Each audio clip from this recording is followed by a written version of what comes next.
Welcome back to another technical deep dive here in the debug zone. Today, we're tackling a big question and breaking it down with insights from other users. Hopefully, this clears up some misconceptions and helps you get the answer you need. So buckle up, stay a little curious, and let's jump right in.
And that's a wrap.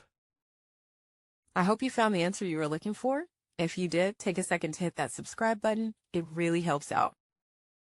And let me know in the comments which solution worked best for you. See you next time in the debug zone.